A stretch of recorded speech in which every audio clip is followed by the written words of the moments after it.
The Happy Prince won. The statue of the Happy Prince stood high above the city, where it could be seen by all the citizens. It was covered all over with the finest gold. For the eyes, there were two splendid sapphires, and there was a large red ruby in the handle of his sword. It was the most admired thing in the city. I'm glad that there is someone in the world who is happy. A sorrowful man said as he looked up at the statue, and he felt that his heart was lighter. The happy prince looks like an angel, Said the school children coming out of church. One night, a little swallow flew over the city.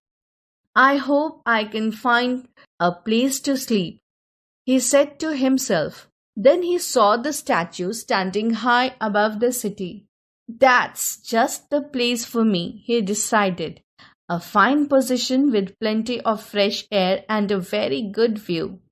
He flew down to rest just between the feet of the Happy Prince.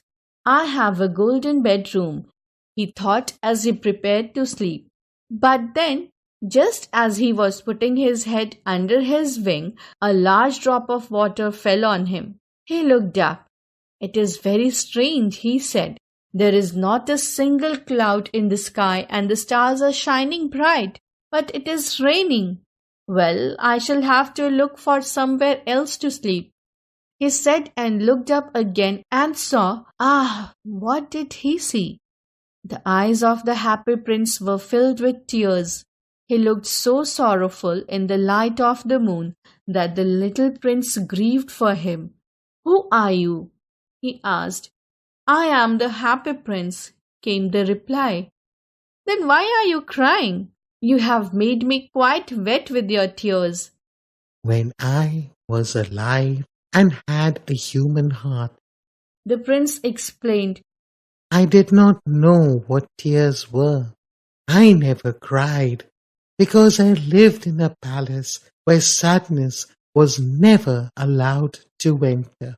In the daytime, I played with my friends in the garden, and in the evening danced in the palace halls. Everyone called me Happy Prince, and indeed I was happy. If pleasure is the same as happiness, I was so pleased with my little world. Well, so I lived, and so I died. And now that I am dead, they have set me up here so high that I can see all the ugliness and unhappiness of my city. And though my heart is made of lead, I cannot help but weep. Oh, so he is not solid gold after all.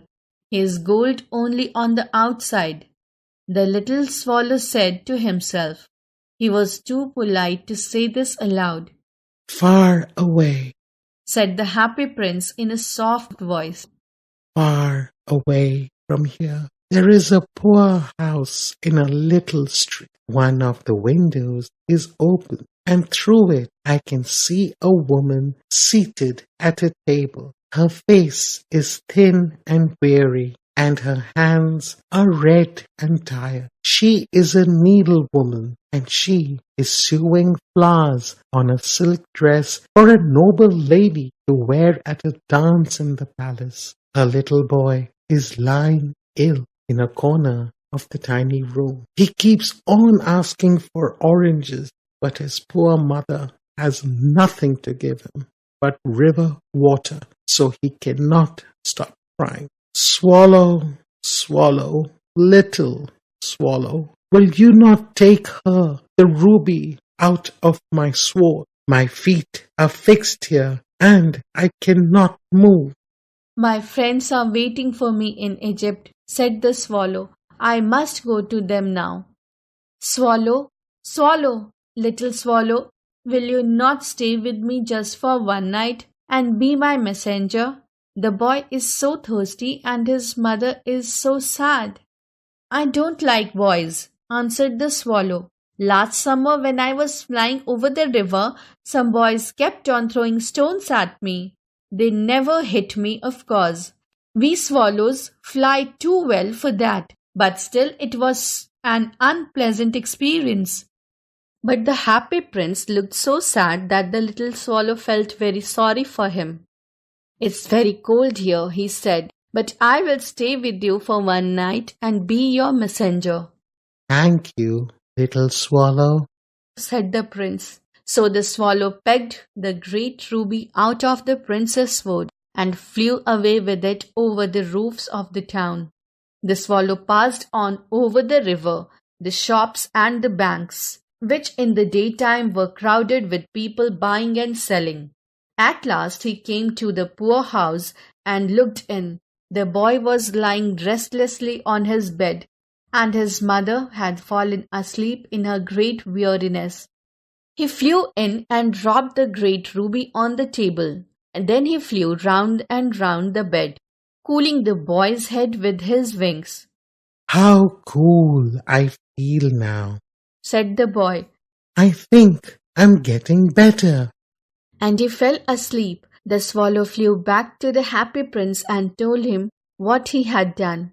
I don't know why, he said, but I feel quite warm now, although it is really very cold, That is because you have helped someone. said the prince. The little swallow began to think about these words, but he soon stopped thinking and fell asleep. Thinking always made him feel sleepy.